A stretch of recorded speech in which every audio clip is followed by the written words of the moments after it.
저희가 빌라델비아 교회, 7교회 중 6번째 교회에 대해서 나누려고 합니다. 우선 빌라델비아 교회 본문에 들어가기 전에 먼저 본문 주제와 연관이 있다고 생각되는 그 빌라델비아 도시에 대한 그 역사적 배경을 좀 먼저 살펴보려고 합니다. 우선 레온 모리스라고 하는 신학자는 이 빌라델비아라고 하는 도시가 어떻게 생겼는지 그 처음 시작에 대해서 좀 설명을 해놓고 있습니다. 약 BC 140년경에 이 도시가 세워졌다고 합니다. 그래서 이 도시가 세워진 원래 목적이 무엇인가 하면 당시 이제 로마 그리스 시대니까 헬레니즘 문화의 어떤 중심지 역할을 할 목적으로 세웠다고 합니다. 이 도시가. 그러니까 도시가 어떤 뭐 상업이나 광업이나 뭐 이런 것이 아니라 헬레니즘 문화를 전파하기 위해서.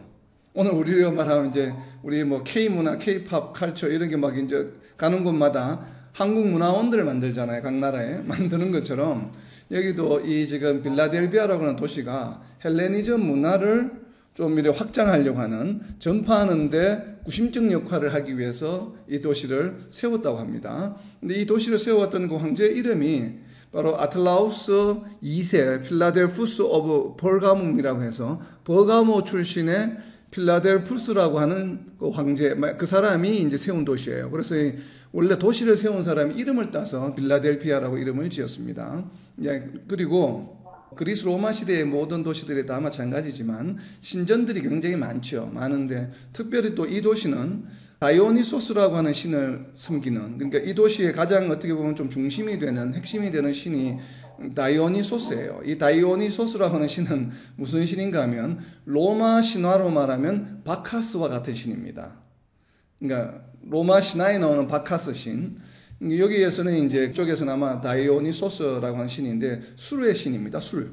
특별히 이제 포도주를 만드는 신. 그래서 유럽에 있는 유럽 전역에 이제 포도원이 많잖아요. 포도주가 유명하지 않습니까? 유럽 쪽은. 그래서 포도주를 만드는 기술을 전수했다라고 이렇게 전설이 전해지는 바로 그 신입니다. 근데 왜 이 빌라델비아의 다이오니소스라고 하는 신을 섬기게 되었냐면 빌라델비아 근교에 포도원이 굉장히 유명하다고 합니다. 그래서 포도원이 굉장히 잘 되는 아마 그런 지형을 가지고 있는 것 같아요. 그래서 이와 같은 그 헬레니즘 문화의 중심이요, 또 다이오니소스라고 하는 신을 섬기는 곳이었다라고 이렇게 해석을 하고 있습니다. 그리고 브라이언 블라운트라고 하는 신학자는 빌라델비아라고 하는 이 이름이 좀 전에 이제 도시를 만든 사람의 이름을 딴 것이라고 이야기를 했는데 특별히 이 이름 자체가 가지고 있는 의미가 있어요. 그래서 빌라델피아라고 하는 것은 바로 두 단어가 이렇게 합성어가 되어 있는 단어인데 어떤 단어와 어떤 단어인가 하면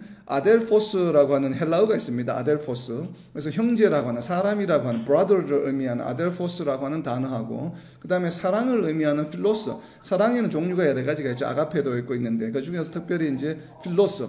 형제 간의 우애, 친구들 간의 우애, 즉 형제를 나타내는 이름이 바로 그 합성어가 형제와 사랑, 형제 간의 사랑을 합쳐서 빌라델피아라고 이름을 지었다고 합니다. 그래서 도시가 상징하는 이름은 형제애예요. 형제애. 그리고 데이비드 오네라고 하는 신학자의 이 역사적 배경을 보면 좀 흥미로운 부분이 있는데 이 데이비드 오네가 기록한 이 요한계시록 주석서에 보면 빌라델비아 교회에 이 방문했던 사람이 있는데 약 AD 110년경에 우리가 다른 교회를 살펴볼 때도 아마 나왔던 인물입니다.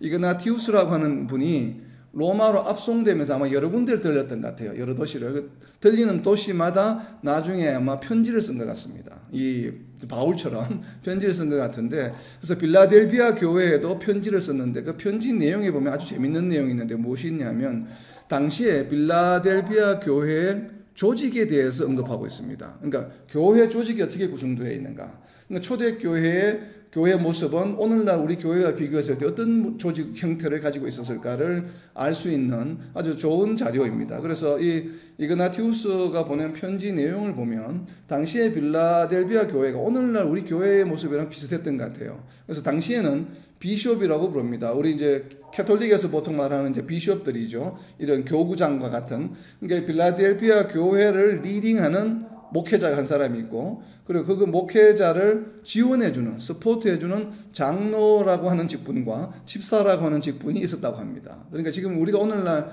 지금 우리 장로교 쪽에서 지금 교회 형태들이 가지고 있는 목회자와 장로 제도와 집사 제도가 이미 이 빌라델비아 교회에서는 운영이 되었다고 합니다. 그래서 교회가 아주 조직적으로 잘 운영이 되었던 것 같아요. 그래서 아마도 이렇게 우리가 칭찬받는 교회로서의 모습을 이미 교회 조직에서 이렇게 잘 갖춰져 있었기 때문에 교회가 잘 그 영성을 잘 유지하지 않았겠는가라는 생각을 해보게 됩니다.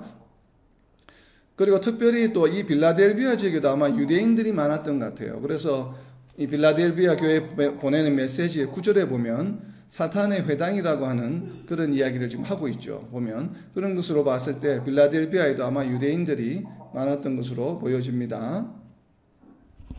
자, 그리고 로버트 마운스가 이야기하는 것은 우리가 잘 알고 있는 것처럼 책망이 없는 교회이다 라고 이렇게 이제 표현을 하고 있고, 비록 이제 크리스찬들이 유대인들로부터 이렇게 좀 외면을 당하고 축출당하였지만 그래도 예수님께서, 그리스도께서 메시아 왕국으로 문을 열어두셨다. 왜냐하면 우리가 이제 여러 가지 열쇠에 관한 이야기가 나오기 때문에 아마 그렇게 해석하신 것 같아요. 그래서 그런 유대인들로부터 축출당했지만 어떤 메시아 왕국으로서의 소망이 있는 그런 교회였다라고 좀 이해를 하고 있습니다.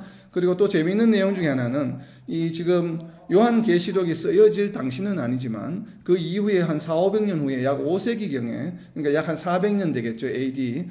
이때는 정말 이 빌라델비아가 오늘날로 말하면 이런 각종 다양한 축제로서 굉장히 유명했다고 합니다. 그래서 아주 많은 신전들이 있었고 우상을 숭배하는, 우상과 연관된 축제로서 아주 유명해서 당시에 5세기 때는 이 빌라델비아가 작은 아테네라고 불렸다고 합니다.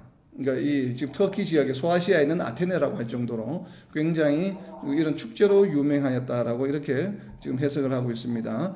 그리고 시몬 키스트메이커라고 하는 신학자가 쓴 책에 보면 이 람세이라고 하는 분이 아마도 역사학자 같아요. 이 람세이라고 하는 분이 빌라델비아 도시를 4가지로 묘사를 했는데 그 4가지 묘사한 방법을 그냥 간단하게 좀 표현을 하고 있습니다. 첫 번째, 이 도시의 특성은 무엇인가 하면 미셔너리 도시다.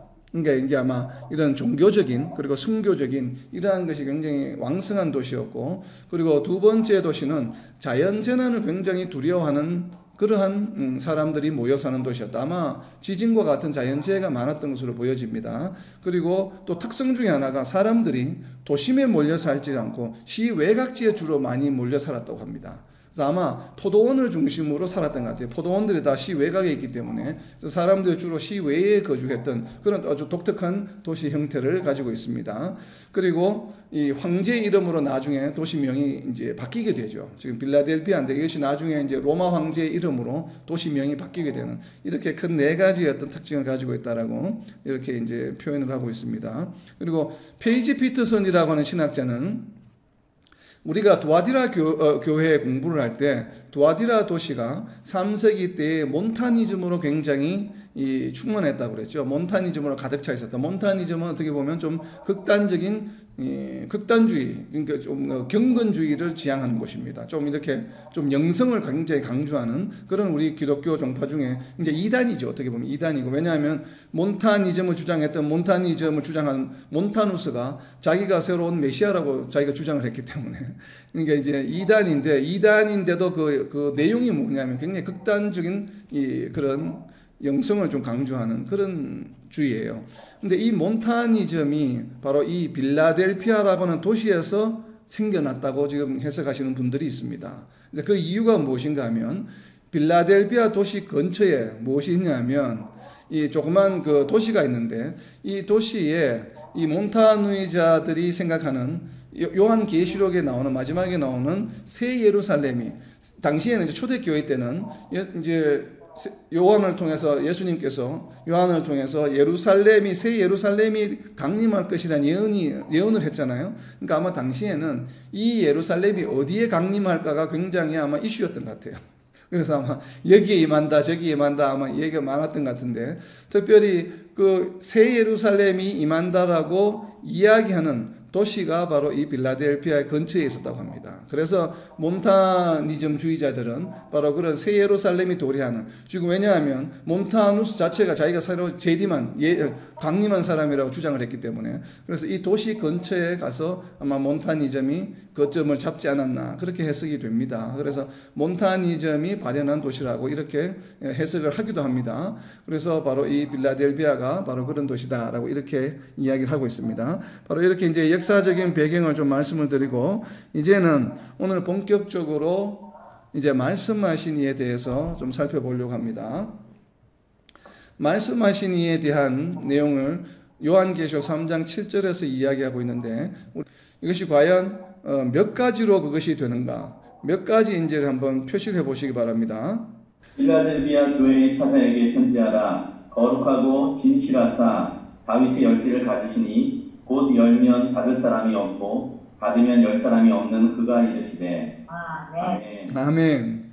자, 몇 가지가 있나요? 말씀하신 이에 대한 표시가 네 가지죠. 자, 첫 번째가 무엇입니까? 말씀하신 첫 번째가 거룩하시다. 두 번째가 진실하시다. 그리고 세 번째가 다윗의 열쇠를 가지셨다. 네 번째가 열면 닫을 사람이 없고 닫으면 열 사람이 없다라고 이렇게 천국문에 관한 이야기를 이야기하고 있습니다. 자, 여러분이 이제 처음에 나누신 것처럼 빌라델비아 교회는 7교회 중에 유일하게 칭찬을 많이 받은 교회입니다. 그런데 막상 내용을 보면 칭찬의 내용이 잘 안 보이죠. 분명히 책망할 것이 별로 없는, 책망이 전혀 없는, 책망에 대한 내용이 없는 교회인데도 불구하고 내용이 보면 우리가 눈에 확 들어오는, 마음에 확 와닿는 칭찬의 말씀이 이렇게 아주 잘하고 있다. 뭐 이렇게 스무나 교회처럼 뭐 그러한 칭찬들이, 아니면 어떻게 보면 오히려 보면 에베소 교회보다도 칭찬이 잘 보이지 않습니다. 그럴 정도로 굉장히 좀 밋밋하게, 굉장히 평범한 내용으로 이루어진 것처럼 보입니다. 그래서 바로 이러한 것들을 우리가 이제 성경을 묵상할 때 우리가 어떻게 성경을 하느냐 하면, 우리가 평소에 잘 알고 있는 단어이지만 그 단어가, 동일한 단어가 사용되는 장소에 따라서, 그 컨텍스트에 따라서 의미하는 뉘앙스나 이런 것이, 은혜가 상당히 달라질 수 있습니다. 이 빌라델비아 교회 보면 굉장히 어떻게 보면 우리가 알고 있기로 7교회 중에 가장 어떻게 보면 우리에게는 좋게 보이는, 가장 칭찬을 많이 받을 수밖에 없는, 가장 이렇게 보면 우리가 모범으로 삼아야 될 교회 같은데, 우리가 내용들을 보면 어떤 부분을 우리가 모범으로 닮을까? 라고 이렇게 눈에 확 들어오는 키워드가 잘 안 보입니다. 왜냐하면 이 표현하고 있는 단어들이 너무나도 우리가 평소에 잘 알고 있는 단어이기 때문에 그래요. 그래서 과연 지금 우리가 말씀하신 이에 본 것처럼 3장 7절에 한 구절에 네 가지 형태로 지금 말씀을 이야기하고 있습니다. 자, 지금까지 우리가 6번째 교회인데 말씀하신 일을 이렇게 네 가지로 표현한 교회는 없죠. 지금까지 공부한 교회 보면 보통 한 가지, 두 가지, 평균적으로 두 가지, 많으면 세 가지였지만 이렇게 네 가지까지 표현한 교회는 아마 빌라델비아 교회가 처음일 겁니다. 그렇다면 이렇게 네 가지로 다양하게 표현했는데도 불구하고 표현한 그 내용 키워드가 좀 이렇게 강렬하지 않아요. 우리에게 들어오는 게. 왜 강렬하지 않냐면 그 뒤에 숨겨진 의미가 상당히 많은데 그것을 우리가 미처 캐치하지 못하고 그냥 지나가기 때문에 그렇습니다. 너무나 잘 알고 있는 단어이기 때문에. 그래서 특별히 첫 번째 나와 있는 말씀하신 이의 특성, 거룩, 그리고 두 번째 나와 있는 진실하심, 이 두 가지를 좀 우리가 합쳐서 좀 생각을 해보려고 합니다. 우선 거룩하다고 하는 것은 어떤 것을 의미할까요? 거룩하다, 진실하다고 하는 것은 도대체 무엇을 의미할까요? 그래서 제가 이제 여러분들에게 한번 말씀하신 이에 대해서 한번 묵상해 보라고 한 것입니다. 그냥 우리가 거룩은 거룩이야, 진실은 진실한 것이야, 우리가 너무나도 잘 알고 있는 단어이다 보니까 그냥 거룩하고 진실하고 그냥 이렇게 쉽게 넘어갈 수 있는데, 그러나 이 거룩과 진실이 도대체 빌라델피아 교회의 주제, 전체 주제와 어떤 연관관계가 있을까를 우리가 묵상하다 보면 좀 더 큰 은혜를 우리가 얻을 수 있습니다. 자, 거룩은 기본적으로 어떤 의미가 있습니까? 거룩은 세상과의 구별의 의미가 있죠. 그리고 진실하다고 하는 것은 어떤 의미가 있습니까? 진실하다라고 하는 것, 예, 진리죠. 그래서 이 거룩과 진실에 대해서 그랜트 오스본이라고 하는 신학자는 이렇게 해석을 했습니다. 두 단어로 두 정체성을 나타내며 거룩은 구약에서 하나님을 표현하는 것으로 세상과 완전히 구별되는 존재임을 나타낸다. 그리고 진실은 예수님의 두 가지 속성을 나타낸다라고 표현하고 있습니다. 이 진실은 어떤 의미인가 하면 예수님이 진정한 메시아라고 하는 의미 하나와, 그리고 두 번째는 예수님을 따르는 자들에게는 예수님은 항상 신실하신 분이시다라고 하는 이 두 가지 이중적인 의미가 있다라고 해석을 했습니다. 이 그랜트 오스본이라고 하는 신학자는. 저는 개인적으로 상당히 공감이 가는 해석입니다. 이 해석이. 왜냐하면 필라델피아 교회에 어떻게 보면 주제를 가장 잘 드러내주는, 나타내주는 키워드 중에 하나이기 때문에 그렇습니다. 자, 두 가지가 무엇이었습니까? 하나는 하나님, 구약에서 말하는 하나님의 그 거룩성, 세상과 완전히 구별되는 거룩함. 늘 구약에서 많이 반복이 됐죠. 나는 거룩하니 너희도 거룩하라. 이것이 하나님 백성에 대한 첫 번째 말씀입니다. 내가 거룩하니 너희도 거룩하라. 그래서 그게 구별되게 하기 위해서 장막을 주셨고 또 지성소라고 하는 개념을 우리에게 보여주셨죠. 그런 것처럼 하나님을 떠오르면 첫 번째가 거룩하시다고 하는 것이에요. 세상과 구별된다라고 하는 이 거룩성이 존재하고, 그리고 두 번째는 진실인데 진실은 예수님에 관한 것이다라고 해석을 했습니다. 물론 거룩도 당연히 예수님에 관한 것이죠. 지금 말씀하신 이가 예수님이기 때문에. 그러니까 구약에서 말하는 하나님의 거룩하심의 그러한 정체성이, 동일한 정체성이 예수님에게도 적용이 된다라고 하는 이야기입니다. 그리고 이 진실이라고 하는 것은 바로 예수님이 메시아라고 하는 이 진리, 이것과 그리고 특별히 두 번째 나오는 예수님을 따르는 자들. 예수님을 따르는 자들 누굽니까? 오늘날 우리 성도들이죠. 그러니까 성도들에게는 신실하시다라고 하는 것이에요. 자, 성도들에게 신실하시다라고 하는 것은 어떤 의미입니까? 지키신다라고 하는 거, 또 하나님도 신실하시다고 우리가 표현하잖아요. 신실하시다, faithful하시다. 영어로는 faithful하시다고 말씀하시는데, 우리가 말씀하는데 어떤 의미입니까? 신실하다고 하는 표현은 변함이 없고 항상 일정하시다. 변함이 없다. 시간적인 개념으로 변함이 없다라고, 시간적 개념으로는 변함이 없이 항상 동일하시다라고 하는 의미가 있고, 또 우리가 이 관념적인 의미에서는 신실하시다고 하는 건 변함이 없다라고 하는 것, 시간적 변화, 시간이 변함에 따라서 변하지 않을 수도 있고, 장소가 바뀌는데도 불구하고 변함이 없으신 것도 변하지 않으신 것이죠. 변함이 없다고 하는, 신실하시다고 하는, 우리가 신실하시다고 하는 것을 단순히 시간적 개념으로만 봐서는 안 됩니다. 신실하시다고 하는 것은 영원 전부터 영원까지 신실하시다, 시간적 개념이 있을 수 있고, 그리고 또 신실하시다고 하는 것은 공간적인 개념, 어디에 계시든지 간에 항상 동일하시다고 하는 공간적 개념이 있고, 또 하나님이 상대하는, 대상하는, 또 이렇게 섭리하시는 그 대상에 대해서도 동일하다고 하는 것입니다. 내가 A라고 하는 김 지사님이 하나님께서 김 집사를 대하실 때나 이 집사님을 대하실 때나 다르겠습니까? 같겠습니까? 이것이 항상 같다라고 하는 것이에요. 이것이 바로 하나님의 신실하심입니다. 하나님의 섭리는 누구에게나 동일합니다. 단지 각자에게 나타나는 삶 가운데에서 하나님의 그 역사하심이, 인도하심, 성령의 인도하심이 마치 다르게 나타나는 것처럼 보이는 이유는 바로 무엇이에요? 하나님의 섭리에 반응하는 각각 개인의 그 반응이 다르기 때문에, 우리가 어떻게 반응하느냐에 따라서 하나님은 거기에 맞추어서 보응하시는 분이에요. 그래서 때로 잘못을 할 때는 또 징벌하시기도 하고, 잘할 때는 칭찬하시기도 하고, 그러니까 우리가 어떻게 하느냐에 따라서 거기에 맞춰서 이렇게 반응하시는 것이지, 하나님께서 임의로 A라는 사람한테 이렇게 하고 B라고 하는 사람 이렇게 하겠다고 미리 정해놓고 그렇게 하시는 것이 아니에요. 그렇다면 하나님은 신실하신 분이 아니죠. 공의로우신 분이 아니죠. 바로 이 신실하시다고 하는 것은 누구에게나 하나님은 동일하시다라고 하는 개념이 또 있습니다. 바로 이것이 굉장히 중요한 개념입니다. 누구에게나 동일한 것이에요. 누구에게나 동일하다는 얘기는 바꾸어 말하면 하나님의 백성이 될 수 있는 자격이 특정 사람에게만 있겠습니까? 아니면 모든 사람에게 열려 있겠습니까?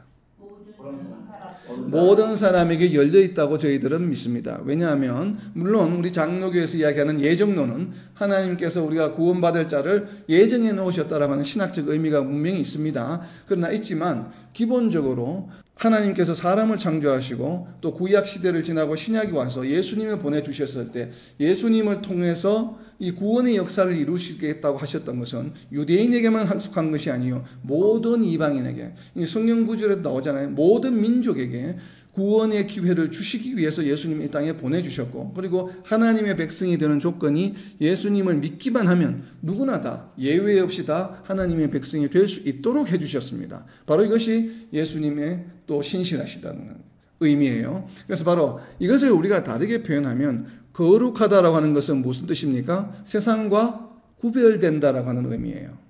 그리고 진실하다고 하는 것은 어떤 의미입니까? 예수님이 메시아이시고 예수님을 따르는 성도들에게 항상 동일하게 역사하신다라고 하는 이 의미입니다.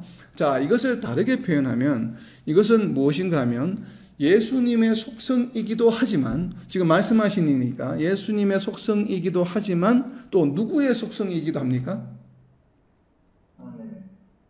하나님의 속성이기도 하지만, 예수님의 속성이기도 하지만 또 누구의 속성이 되어야 합니까? 또 성령의 속성이기도 하지만, 하나님의 속성이기도 하지만, 예수님의 속성이기도 하지만 또 누구의 속성이 되어야 합니까? 성도들의 속성입니다. 그렇기 때문에 지금 빌라델비아 교회에 말씀하시는 이의 첫 번째 키워드로 내건 내용이 바로 무엇인가 하면 성도들이 얻게 되는 것을 말해요. 예수님을 믿음으로 하나님의 백성이 되었을 때, 즉 결국은 복음을 받아들였을 때에 복음을 받아들임으로 인해서 우리에게 일어나는 변화를 말합니다. 우리가 복음을 받아들이고 예수님의 제자가 되고 하나님의 백성이 되기 전과 된 후의 삶의 변화가, 가장 큰 변화 중에 하나가 무엇입니까? 바로 세상과 구별된 존재가 되었다는 것이에요.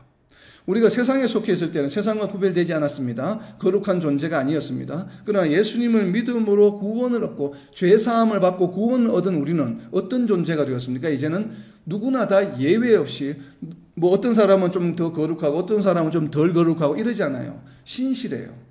예수님이 주시는, 하나님이 주시는 모든 은혜와 보답은 모든 성도들에게 동일하게 적용이 됩니다. 그래서 한 사람도 예외 없이 우리는 어떤 존재입니까? 거룩한 존재예요.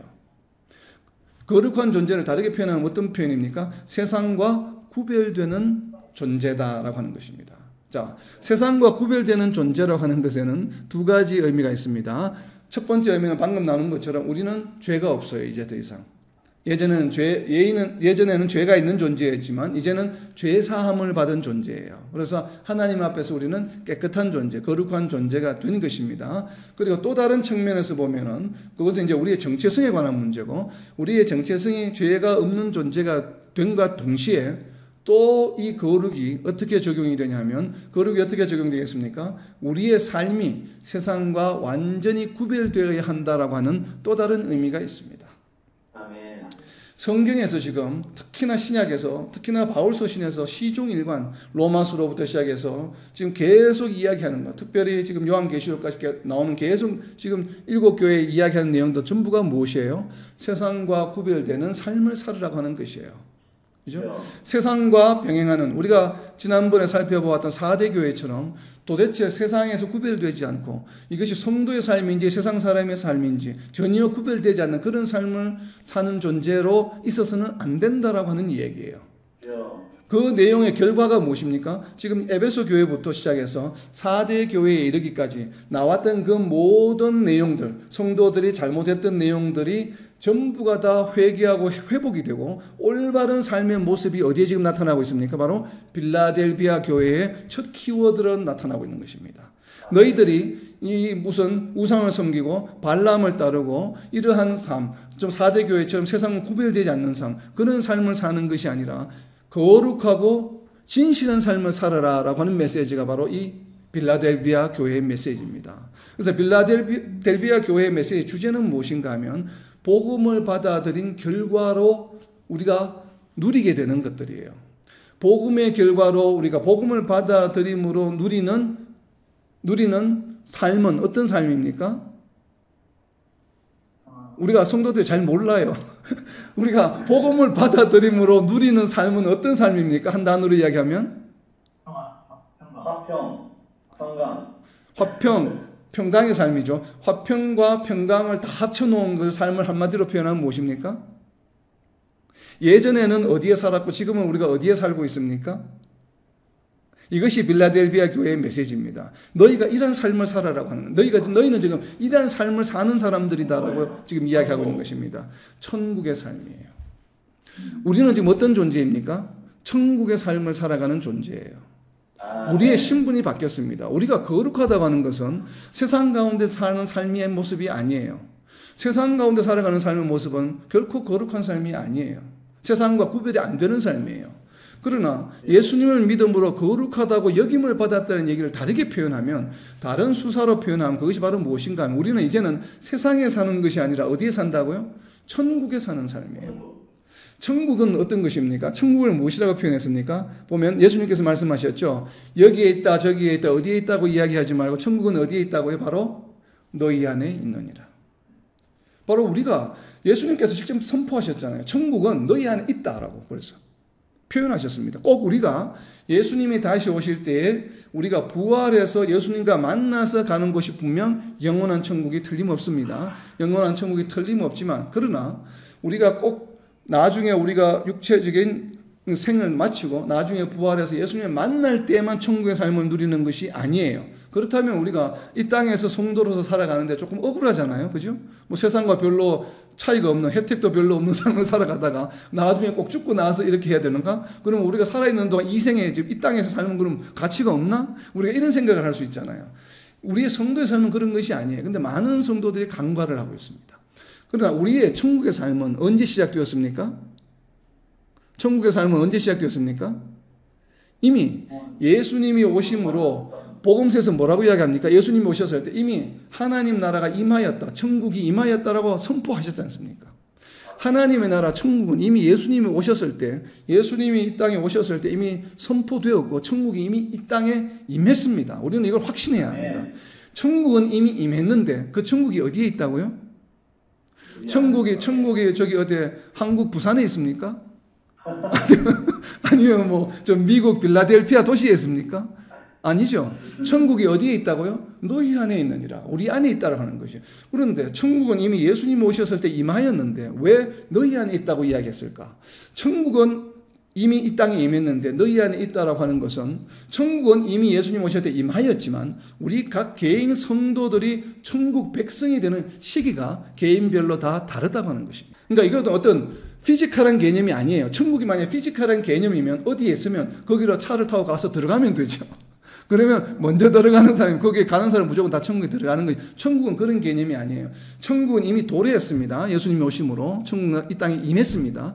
그 임한 천국에는 누가 언제 들어가냐 하면 각자 개인이 이 땅에서 세상적인 삶을 살아가는 가운데서 예수님을 발견하고 예수님을 믿음으로 또 신앙을 고백하고 세례를 받는 그 순간에 천국으로 우리는 들어가게 되는 것입니다.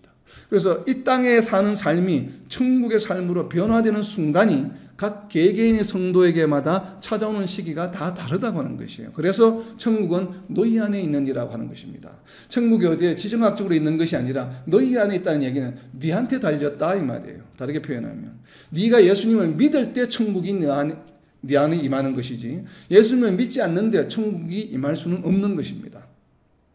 이것이 바로 복음의 결과로 얻어지는 것은 우리가 이미 거룩한 존재가 되었고 예수님을 믿음으로, 하나님은 신실한 분이시기 때문에 예수님을 믿는 자에게 동일하게 모든 이들에게 천국의 삶을 허용해 주셨고 허락해 주셨습니다. 그래서 하나님과 함께 동행하는 삶, 내 안에 예수님이 거하는 삶, 이것이 바로 무슨 삶입니까? 천국의 삶이에요.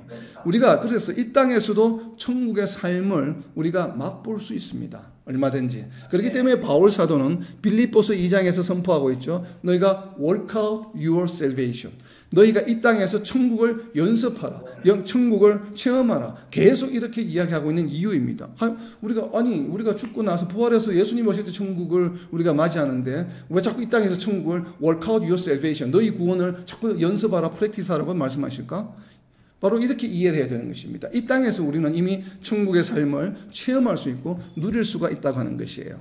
단지 이 땅에서의 천국의 삶과 예수님이 다시 오셔서 우리가 부활해서 맞이하게 된 천국의 삶의 그 강도가 다를 뿐입니다. 지금은 여전히 우리가 죄성이 있는 육신을 가지고 있다 보니까 죄의 유혹에 우리가 빠질 수 있고 사탄의 유혹과 시험에 우리가 넘어질 수도 있지만, 그러나 예수님이 다시 오셨을 때는 바로 이러한 육신의 유혹이나 사탄의 역사가 더 이상 존재하지 않죠. 그렇기 때문에 이 땅에서 누리게 되는 이 천국의 삶이 어떻게 보면 아주 극단적으로 극대화되는 모습이 바로 영원한 천국이에요. 그래서 우리는 천국의 삶을 안 살고 있다, 갑자기 어느 날 하늘에서 툭 떨어져서 갑자기 영생의 삶을, 천국의 삶을 살아가는 것이 아니에요. 우리의 성도의 삶은 아날로그입니다. 계속 지속적으로 영속적인 삶이에요. 예수님을 믿는 그 순간부터 우리의 천국의 삶은 시작되는 것입니다. 그리고 이 천국의 삶이 계속 강도를 대가겠죠. 우리의 성화의 삶을 통해서 말씀을 공부할수록, 내가 신앙이 성장할수록 우리가 날마다 느끼게 되는 천국의 기쁨. 아까 말씀하신 것처럼 천국은 어떤 삶이에요? 평강, 그리고 기쁨, 즐거움이 넘치는 삶의 이 강도가, 횟수가, 이것이 진도가 점점 많아지는 것입니다. 그러다 종국에는 예수님 다시 오셨을 때 어때요? 이것이 그냥 극대화되는 것이 바로 우리 성도의 삶이에요. 그렇기 때문에 우리 성도의 삶은 굉장히 복된 삶입니다. 그 복된 삶의 모습을, 야, 이 땅에서 너희가 나를 믿는다라고 하면 이런 삶을 살아야 돼, 그리고 이런 기쁨을 누려야 돼 라고 하는 메시지가 바로 빌라델비아 교회의 메시지입니다. 그래서 이것이 바로 형제애인 것입니다. 하나님의 백성들이 형제간의 사랑을 나누는 삶이에요, 이 땅에서. 이것이 진정한 천국의 삶이라고 하는 것을 보여주는 메시지입니다. 그래서 거룩하고 진실하다라고 하는 표현은 바로 복음의 결과를 나타냅니다. 복음의 결과. 그리고 복음이라고 하는 것의 진정한 의미가 바로 이것이에요. 우리가 단순히 예수님을 믿는다라고 하는 것을 단순하게 생각해서는 안 됩니다. 예수님을 믿는다고 하는 것은 세상 삶을 이제는 버리고 세상 삶 끝, 세상 삶 종식, 이제는 어떤 삶? 천국 삶 시작이에요. 이것이 바로 복음입니다. 복음, 굿뉴스요. 좋은 소식. 그래서 좋은 소식인 것이죠. 왜냐하면 세상이 힘들게 살다가 이제부터 내가 천국 같은 삶을 살아가. 이것이 복음의 시작이에요. 그렇기 때문에 굿뉴스인 것입니다. 그래서 복음의 의미를 새롭게 받아들일 수 있는 메시지가 바로 이 빌라델비아 교회의 메시지입니다. 그래서 거룩과 진실하다고 하는 것은 바로 이 땅에서의 천국의 삶을 말하는 것입니다. 천국의 삶이 시작되었다라고 하는 것이에요. 그렇기 때문에 바로 세 번째가 이어지는 내용입니다. 다윗의 열쇠를 가지시니. 그러니까 이제 이해가 되죠. 왜 거룩과 진실 이야기하다 갑자기 열쇠 얘기가 왜 갑자기 나오지? 이렇게 이제 좀 생뚱맞잖아요. 갑자기 거룩 진실 이야기하다 갑자기 다윗 열쇠가 나와요. 같은 얘기죠. 거룩과 진실이 바로 복음의 결과 천국 삶을 의미하기 때문에 그 천국, 바로 이 거룩한 존재요, 또 신실한 예수님의 신실하신, 하나님의 신실하신 사랑을 받는 존재들에게는 바로 무엇이 주어졌는가 하면 다윗의 열쇠를 주었다는 것이에요. 그런데 다윗의 열쇠를 가지신 이가 누굽니까? 바로 예수님이죠. 그래서 내가 바로 그 열쇠를 가지고 있어. 그래서 내 열쇠를 너희에게 줄 거야. 그래서 너희는 어떤 존재인가 하면 예수님이 다윗의 열쇠를 가진 존재인과 동시에 또 우리는 어떤 존재인가 하면 그 열쇠를 예수님으로부터 받아서 소유한 존재들입니다. 바로 이 메시지가 다윗의 열쇠를 가지시니라고 하는 표현이에요. 자, 이 다윗의 열쇠는 왜 그러면 허구많은 열쇠 중에 솔로몬 열쇠도 있을 수 있을 텐데 왜 하필이면 다윗의 열쇠라고 이야기했을까요? 아니면 예수의 열쇠라고 하면 더 좋지 않아요? 그런데 왜 다윗의 열쇠라고 이야기했을까요? 그냥 이사야서 예언돼서 아니에요? 그렇죠. 자, 그 해답이 이사야서에 있습니다. 그럼 이사야서 22장 22절입니다. 이사야서 22장 22절입니다. 내가 또 다윗의 집의 열쇠를 그의 어깨에 두리니 그가 열면 받을 자가 없겠고 받으면 열 자가 없으리라. 아멘. 자, 다윗의 집의 열쇠를 그는 누구에게 했습니까? 메시아죠, 메시아. 이제 예수님입니다. 어디에 두었습니까? 예수님이 어디에 두었어요, 열쇠를? 머리에 두셨습니까? 호주머니에 넣어 주셨습니까? 어디에 두셨습니까? 그의 어깨에 두리니. 왜 어깨에 두었다고 이야기했을까요? 자, 이런 것이 호기심이에요.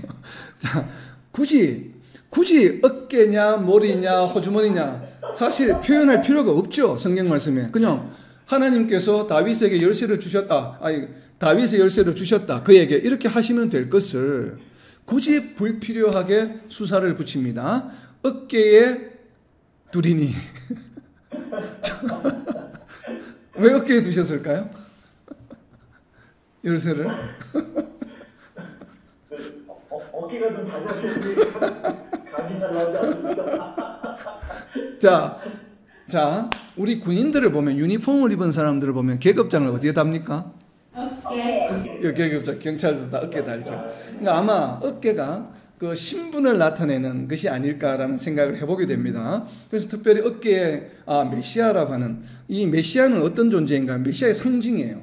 메시아라고 하는 개념의 상징은 무엇입니까? 열쇠구나. 근데 이 열쇠가 누구의 열쇠예요? 다윗의 무슨 열쇠입니까? 다윗의 집의 열쇠입니다. 장동 열쇠가 아니에요.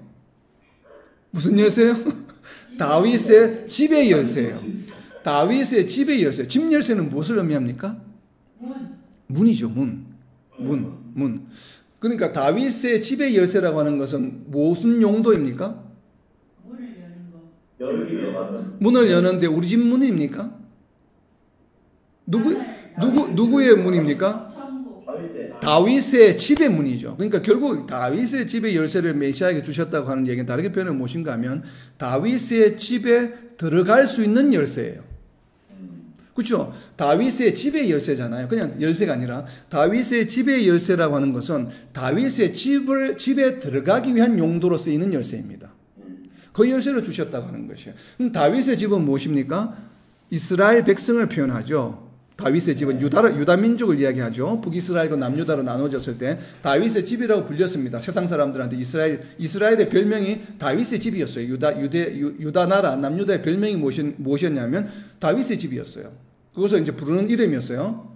그렇다면 다윗의 집은 무슨 의미입니까? 하나님이 선택한 민족이라는 얘기죠. 하나님의 백성. 결국은 다윗의 집의 열쇠라고 하는 것은 무슨 얘기인가 하면 하나님의 백성의 집에 들어갈 수 있는 열쇠예요. 즉 하나님의 백성이 될 수 있는 열쇠를 그에게 주셨다라고 하는 표현입니다. 구약시대에는 유대인에게 그 열쇠를 주셨지만 이제는 그 열쇠를 메시아의 어깨에 메어 두었는데 그렇기 때문에 이 메시아와 연관이 있다는 얘기예요. 그래서 이 메시아가 앞으로 장차 오실 텐데 그 메시아와 연관이 있는 것으로 인해서 이제는 하나님의 백성이 될 수 있다라고 하는 바로 예언의 말씀입니다. 그래서 표현하기를 그 메시아가 그런데 이제 그 뒤에 나오는 내용이 중요합니다. 뭐라고 표현하냐면 그가 이 어깨에 두른 열쇠, 다윗의 집의 열쇠를 어깨에 두른 이가 그 열쇠로 열면 무엇을 열겠습니까? 그러니까 지금 무엇을 열어야 합니까? 다윗의 집에 들어가는 문을 열어야 되죠. 그러니까 다윗의 집에 들어가는 문을 열면 아무도 못 닫고 또 이분이 닫으면 열자도 아무도 없습니다. 열자가 아무도 없다는 얘기는 바로 하나님께서 그에게 주신 이 열쇠가 아니고서는 이 문을 열 방법이 없다라는 얘기죠. 다르게 표현하면. 그러니까 이 열쇠가, 이 메시아가 하나님의 백성이 되기 위한 유일한 방도다라고 하는 표현이에요. 자, 열쇠라고 하는 표현을 여러분 잘 이해를 해야 됩니다.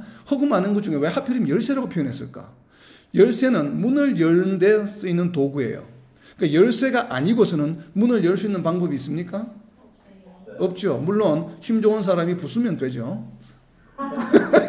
부수면 되겠지만 그러나 이 열쇠라고 표현한 것은 무엇인가 하면 열쇠가 아니고서는 문을 열 수 있는 방법이 없다라고 하는 절대성을 표현하는 것입니다. 그러니까 열쇠가 아닌 이외의 다른 방도로는 문을 열 방법이 없는 존재가 바로 무엇이라고요? 바로 메시아라고 하는 존재예요. 메시아는 바로 무엇인가 하면 하나님 나라에 들어가는 문을 여는데 필요한 분이에요. 그런데 이분 이외에는 어떤 누구도 그것을 행할 수 없다라고 하는 말씀을 명확하게 지금 이사야서 22장 22절에서 선포하고 있는 말씀입니다. 그래서 열면 닫을 자가 없고 닫으면 열 자가 없는데 여기서 열고 닫는 거의 주어는 누구입니까? 누가 열고 누가 닫습니까? 예수님이 하시는 것이에요.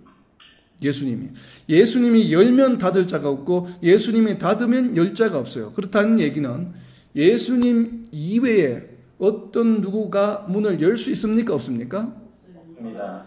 예수님 위에 어떤 누구도 이 천국 문을 이 열쇠를 사용해서 그러니까 결국은 뭐냐면 이 열쇠를 사용하시는 분은 누구라는 얘기예요? 오직 예수님 한 분밖에 없다는 것이에요. 그렇기 때문에 예수님의 이러한 절대성을 열쇠를 받은 자로서 베드로가 받았고 그 베드로의 적자로서의 교황이라고 하는 개념은 존재할 수가 없는 것입니다. 분명히 이사야서 선포하고 있습니다. 그가 열면 그는 예수님밖에 적용되지 않습니다. 예수님이 어떤 이도 그가 될 수 없습니다.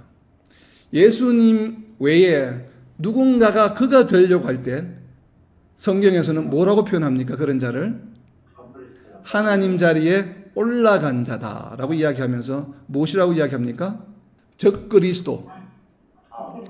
우리가 대표적으로 표현하는 적그리스도가 바로 뭐 교황이 적그리스도 뭐 이런 표현을 막 하잖아요. 그런 것처럼 바로 적그리스도라고 하는 표현이 바로 뭐냐면 예수님을 믿지 않는 자, 하나님을 믿지 않는 자이기도 하지만 바로 예수님 자리에 올라가려고 하는 자도 역시나 적그리스도입니다. 바로 거짓 선지자죠. 그렇기 때문에 예수님 외에 어떤 이도 이 열쇠를 열고 닫을 수가 없습니다. 그래서 표현을 잘 보세요. 기억하셔야 됩니다. 이사야서 20, 제가 왜 그걸 기억하라고 말씀드리냐면 뒤에 나오는 말씀과 연관이 있기 때문에 그렇습니다. 마태복음의 말씀과 이사야서에서의 표현을 정확하게 보십시오. 22장 22절 보면 열면 닫을 자가 없고 닫으면 열 자가 없는 것이에요. 표현이. 열쇠를 가지고 뭘 합니까? 열고 닫는 것이에요. 열쇠를 가지고 뭘 한다고요? 열고 닫는 겁니다. 자, 이걸 기억하셔야 됩니다. 여는 주체는 메시아 예수님이다 라고 하는 것. 결국은 예수님이 구원의 방도로 오셨다고 하는 것이에요. 그런데 이와 유사한 표현이 많은 이제 디베이팅이 되는 표현이 바로 마태복음 16장 18절에 있습니다. 마태복음 16장 18절부터 19절까지입니다. 두 절, 18절, 19절. 또 내가 내게 이르노니 너는 베드로라. 내가 이 반석 위에 내 교회를 세우리니 음부의 권세가 이기지 못하리라. 내가 천국 열쇠를 내게 주리니 내가 땅에서 무엇이든지 매면 하늘에서도 매일 것이요 내가 땅에서 무엇이든지 풀면 하늘에서도 풀리리라 하시고. 아멘. 자, 다윗의 집의 열쇠가 무엇인가 하면 어떤 열쇠인가 하면 바로 천국 열쇠입니다. 자, 예수님께서는 다윗의 집의 열쇠를 누구로부터 받으셨습니까?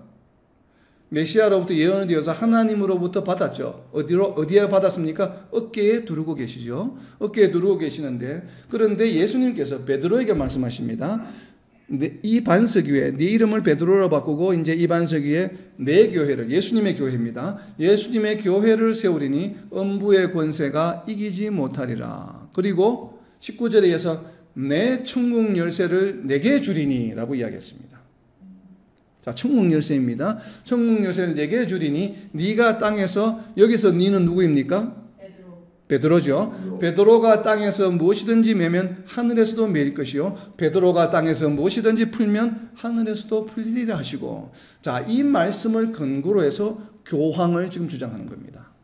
바로 베드로가 예수님으로부터 고난 위임을 받았다. 무슨 고난 위임이요? 천국 열쇠를 사용하는 고난. 천국 열쇠를 사용하는 권한이에요. 왜냐하면 예수님께서 천국 열쇠를 내게 주노니 했기 때문에. 천국 열쇠를 그럼 누가 받았습니까? 베드로가 받았죠. 베드로가 받았기 때문에 예수님이 바로 그런 고난, 예수님이 바로 구원, 죄사함의 고난. 그러니까 신부님들이 죄사하잖아요, 지금 성당에서는. 그러니까 고난을 받았다는 것이에요, 예수님으로부터. 베드로가 받았기 때문에 또 이 베드로의 장자적인 적통의 고난을 교황이 이어간다라고 지금 주장하는 것입니다. 그래서 때로는 이 가톨릭에서 중세 때는 교황의 말이 성경의 말씀보다 더 권위가 있었습니다. 성경의 모성이나 영감설은 인정하지 않으면서 교황의 말씀은 모성과 영감설을 인정합니다.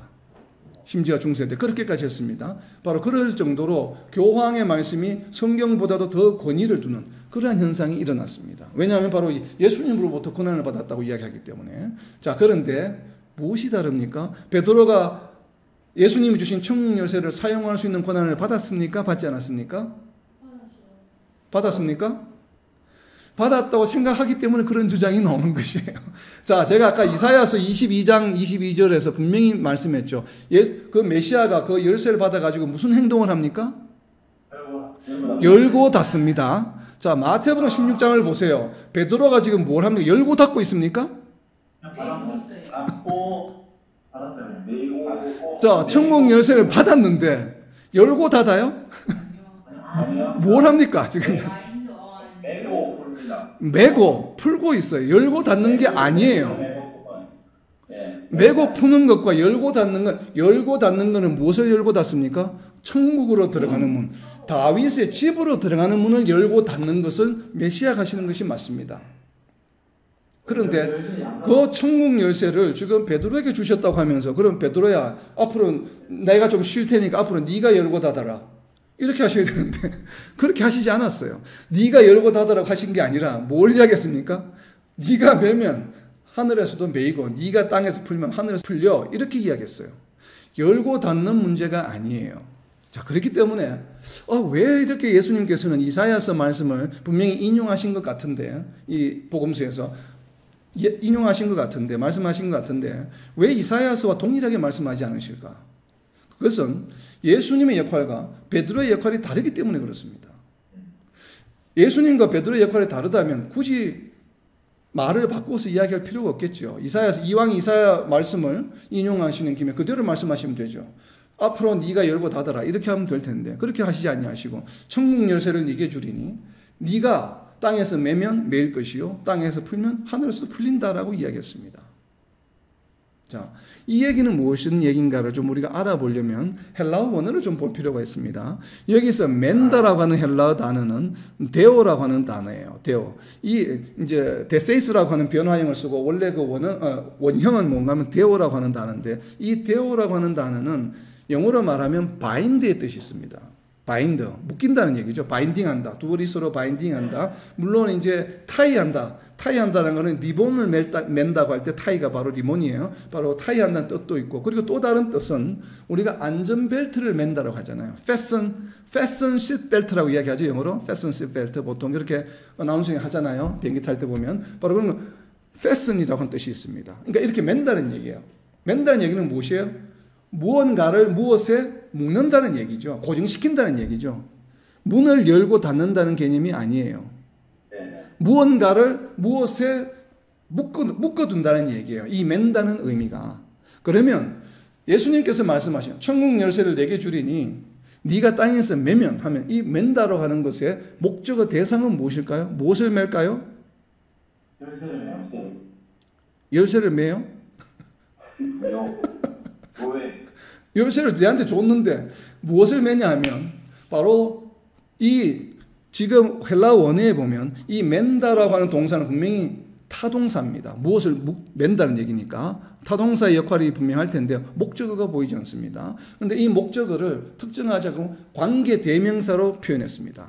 그러니까 관계대명사가 불특정 관계대명사예요. 그러면서 그것을 네가 매라라고 베드로야 네가 이 관계대명사를 매라. 그러니까 네가 이것을 매면 하늘에서도 매이고 네가 이것을 풀면 네가 하늘에서도 풀린다 이렇게 표현하고 있습니다. 그럼 이 매라고 하는 것은 무슨 의미인가 하면 저는 이렇게 해석합니다. 네가 이 땅에서 맨다고 하는 것은 뭐냐면 베드로야 네 자신을 여기에 매면 네가 하늘에서도 매일 것이요 네 자신을 여기로부터 풀면 하늘에서도 풀린다라고 하는 이야기예요.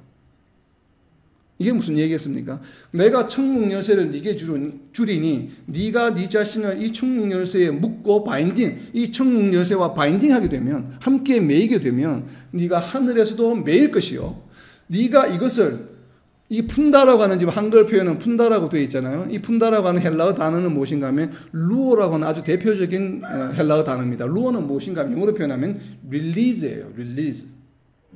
릴리즈라고 한다는 것은 무엇이에요? 내가 잡고 있는 것을 릴리즈하는 것이에요. 내가 새를 잡고 있다가 새를 풀어주는 것을 새를 하늘로 날려보내는 것을 릴리즈 이것을 루어라고 하는 헬라어 단어로 씁니다. 그러면 지금 여기서 네가 매일 것이요 풀면 한다고 푼다로 하는 것은 지금 내가 현재 이것을 가지고 있는 겁니까? 가지고 있지 않은 것입니까?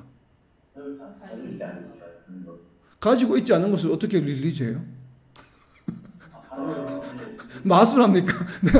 푼다라고 하는 것은 릴리즈한다라고 하는 것은 무슨 의미예요? 내가 가지고 있는 것을 푸는 것을 말해요. 내 손에 지금 새를 잡아가지고 내 손에 있다가 새를 날려보내는 것을 릴리즈한다고 그러지. 하늘에 날아가는 새를 보고 내가 릴리즈합니까? 그거를? 지가 알아서 날아가는데? 새가 지가 알아서 날아가는 것을 보고 내가 릴리즈한다고 그러지 않죠. 내가 새를 잡고 있다가 새를 놓아주는 것을 릴리즈하는 것이에요. 그러니까 이 말 뜻을 잘 이해를 해야 합니다. 네가 이것을 매면 하늘에서 매일 것이요 풀면 릴리즈하면 하늘에서 열린다. 릴리즈한다고 하는 것은 무엇이에요? 지금 내가 무엇 하고 있다는 것이에요? 그것을 지금 현재 가지고 있다는 것입니까? 가지고 있지 않다고 하는 것입니까? 내가 현재 가지고 있는 것이에요. 현재 가지고 있는 것을 놓치지 않고 꽉 붙들고 있으면 하늘에서도 베이고, 이것을 꽉 붙들고 있지 않고 놓치게 되면 어떻게 돼요? 풀리게 되면 하늘에서도 풀린다라고 하는 것이에요. 베드로가 무슨 고난을 가지고 있는 말씀이 아닙니다.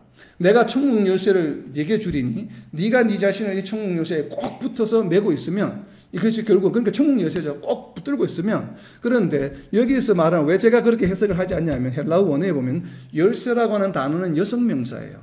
그런데 여기에 지금 네가 묶어라 풀라고 하는 목적으로 사용 관계 대명사는 여성 관계 대명사가 아니고 중성입니다. 중성. 그래서 제가 지금 열쇠를 가지고 있다고 해석을 하지 않는 것이에요. 왜냐하면 그래서 이거는 베드로가 하는 행위를 나타내는 것입니다. 중성이기 때문에 베드로가 하는 행위를 보고 이제 그것을 목적으로 맨다라고 하는 것이에요. 그러니까 이 매는 대상은 무엇인가 하면 베드로의 열쇠에 대한 믿음이에요.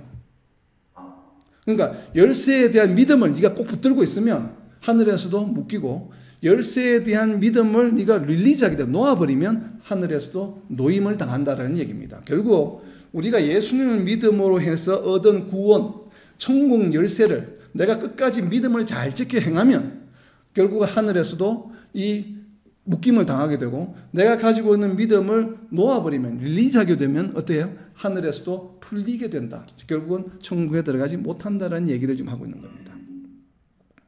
이제 마태복음의 해석이 이해가 됩니까? 이것과 이사야서 22장 22절에 있는 말씀과는 완전히 다른 내용입니다. 거기는 문을 열고 닫는 것이에요. 여기에는 우리가 지금 내가 얻게 된 것을 끝까지 잘 지키고 붙들고 있느냐, 아니면 이것을 놓아버리느냐에 관한 문제입니다. 마태복음 16장 지금 18절과 19절에 있는 얘기는, 그렇기 때문에 우리는 그러한 주장에 동의할 수가 없는 것이에요. 그리고 여기서 말한 것은 베드로가 세상에 나가서 무언가 역할을 하는 것이 아니에요. 그죠? 베드로 자신에게 하는 역할입니다. 메고 푸는 주어가 누군가면 세상 사람들이 아니에요. 그죠? 베드로 본인입니다. 네가 매면, 네가 풀면 그렇게 된다는 거예요. 베드로 자신에게 한 말씀이에요. 그러면 하나님께서, 예수님께서 지금 베드로에게 하신 이 말씀은 우리에게도 적용이 되겠습니까? 적용이 되지 않겠습니까? 바로 우리에게, 성도들에게도 다 적용이 되는 동일한 말씀입니다. 그렇기 때문에 예수님은 신실하신 분이에요. 우리가 지금 예수님의 믿음으로 우리가 얻게 된 이 천국 열쇠를 끝까지 우리가 믿음을 잘 지켜서 매게 되면 하늘에서도 매이고, 우리가 이 믿음을 풀어버리게 되면 하늘에서도 풀리게 된다라고 하는 말씀이에요. 그래서 우리는 이 모든 말씀, 이 바로 다윗의 집의 열쇠라고 하는 것은 무슨 열쇠를 말합니까? 바로 천국 열쇠를 말합니다. 그렇기 때문에 지금 우리는 어떤 존재입니까? 세상과 구별되는 거룩한 존재요. 하나님과 예수님의 신실하신 돌보심을 받는 그런 존재요. 또 예수님께서 우리에게, 예수님을 통해 우리에게 부여된 바로 이 다윗의 열쇠, 천국 열쇠를 소유한 자들입니다. 예수님이, 우리가 예수님을 믿음으로, 예수님은 지금 어디에 계십니까? 우리 안에 계시죠. 우리 안에 예수님이 계신 것처럼 우리가 삶을 살아가야 되기 때문에 바로 이 천국 열쇠를 우리가 소유한 자다라고 하는 것이에요. 자, 바로 이러한 우리가 천국 열쇠를 소유한 자로서, 정말 이 천국 열쇠를 소유한 자로서 이 천국 열쇠를 소유하게 된 이유가 바로 무엇입니까? 바로 예수님에 대한 믿음이죠. 그래서 우리가 이 예수님에 대한 믿음을 끝까지 어떤 상황 가운데서도 잘 붙들고 전진해서 정말 이 하늘나라에서도, 천국에서도 매임을 당하는 그런 삶을 살아가는 저와 여러분, 그렇게 땅의 모든 하나님의 백성들이 되시기를 예수님의 이름으로 선포합니다.